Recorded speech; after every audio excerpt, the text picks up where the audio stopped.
I think you launched this contactless dining suite a while ago, about, if I'm not mistaken, about 4 months or 5 months almost ago. Correct. Uh, what you must have kind of now worked with your partner restaurants on using this suite. Tell us about your experience. What is the experience of the restaurant been? What has your experience been? Have you had to tweak some of that? What is the challenges that you face while rolling out a platform like this? We launched contactless dining in April to April. It's nearly what now 6 months, 6 months back, and we were the first guys to do it. Primarily because for us, this we've been involved within the technology, within the restaurant tech for the last 5 years, and contactless dining is actually is the process of the entire dining out journey of a user. It's not just the digital menu, and we've been building these products for the last 2-3 years. So when we launched in April, we got great response. Until date, we've onboarded around 10,000 restaurants, out of which now 2,100 restaurants are live, and we're in the process of still making a lot of these restaurants live. Like any new process or any new tech product, there's a whole curve of learning attached to it. But I think overall the response has been very positive, and I'll tell you why. Think about the entire journey of what contactless dining entails. So a consumer can actually reserve a table at a favorite restaurant sitting at home. Once they arrive at a restaurant, they can actually check in their card digitally. So earlier you used to get a valid ticket. Now you don't get a valid ticket. You check in your car digitally. You get an SMS that your car is now parked, etc. So there's no contact of a of a token or physical receipt, etc.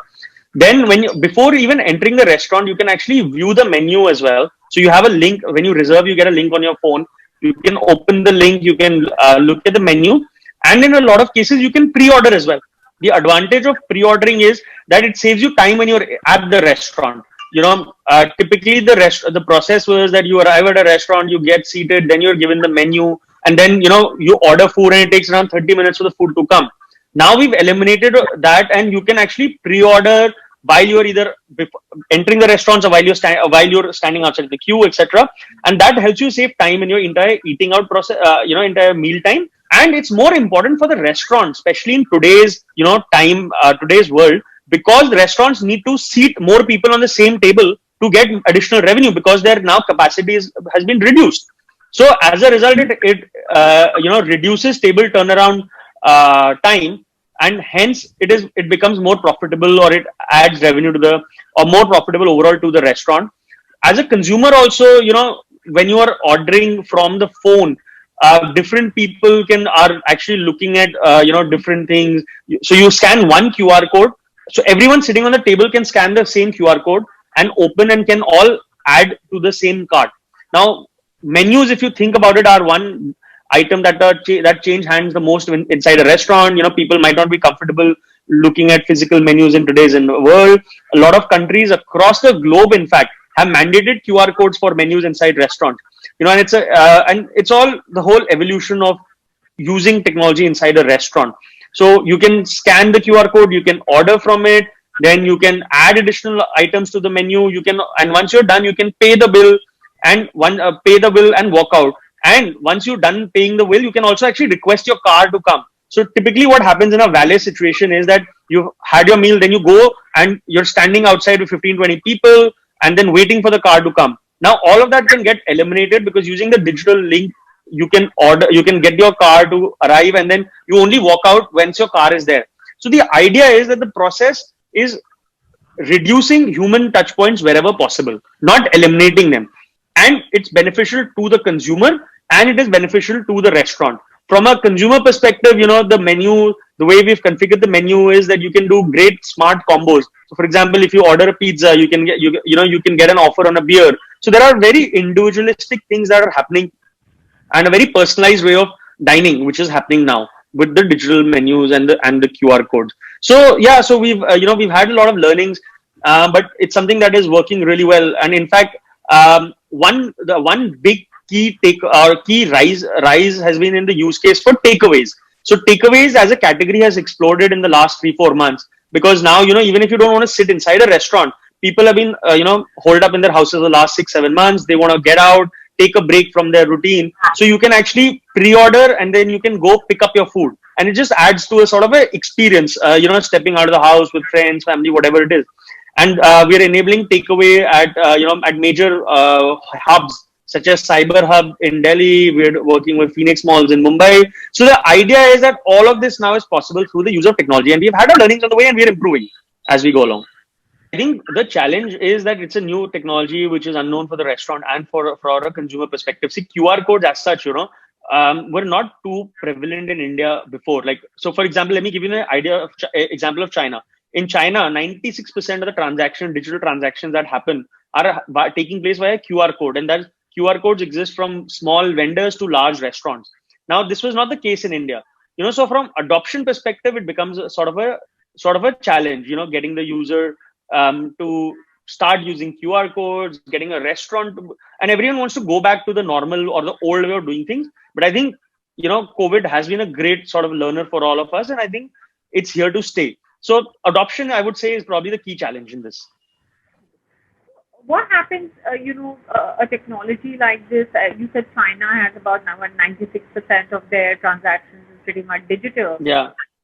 Despite all the push from the government, and we haven't reached anywhere close to that even in the last 4 years or something like Correct. that. We have a lot of restaurants in smaller cities, smaller towns, and I won't even say B towns, even in metro cities. Correct. Are not at all ready for technology, where transactions continue to be in cash, etc. How do you think this adoption is going to happen across the value chain? So you understand that maybe restaurants and hotels will do extremely well with technology. Sure. Restaurants will do extremely well with technology. Even the larger chains may do extremely well, even if they are undine. What happens down the value chain? How do you see that evolving? So I think that's a great question, and to be honest, it has to be a multi-pronged approach. The first approach has to be, something from the government. Now, I'll give an example why I say that. Just last week in Australia, for example, the Prime Minister announced that QR codes will be mandatory at all restaurants, and that will be the only way of ordering. So the government push has to be huge towards that. The second approach also has to be from a consumer's perspective. See, the idea is that, everyone is now, or most people have smartphones. We know that phones are going, the number of phones in India are expanding or growing like crazy. So I think from a consumer perspective, also people need to sort of start using a lot of these or start using QR codes. And then finally, the merchants have to be enabled. See, today, the biggest challenge is that, everyone, or from a merchant perspective, is a learning curve. People don't want to sort of, go through the learning curve associated with it. And I think it's going to take time. But having said that, I think more and more, so we are obviously one company who's doing that. There are other companies who are doing this. So overall, it has to be a push across by multiple stakeholders, including whether it's the NRAI, whether it's the government, whether it's the consumer. Ultimately, that's the way something like this will work. And it's still early days. India is a crazy number of merchants, a lot of restaurants. I think nearly 2 million odd restaurants. So it's going to take time to get there. But it all starts with one step. And I think the COVID in a way has been a catalyst for this movement. Absolutely. Also, some of your partner restaurants may also be setting up their own in-house tech platforms. Correct. That converge with what you are offering them.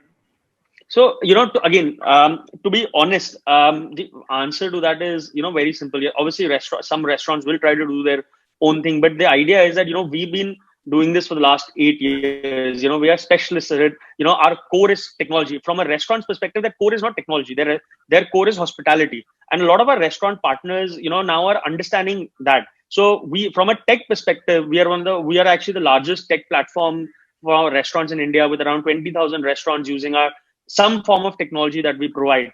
And we provide everything from a QR code solution to a reservation solution to a feedback solution to a POS. So we also have our own point of sale. We have our supply chain management and some of the largest restaurants in India. So let me just take some names, for example, whether it's, the entire Zorawar, which is Zorawar, massive restaurants use us, or Bikaner Wala, for example, or great 5-star chains like Marriott, etc., standalone outlets, QSRs like Subway, or cloud kitchens like, for example, Inner Chef, Fresh Menu, Theo Brahma. So we have customers across the entire value chain of restaurants.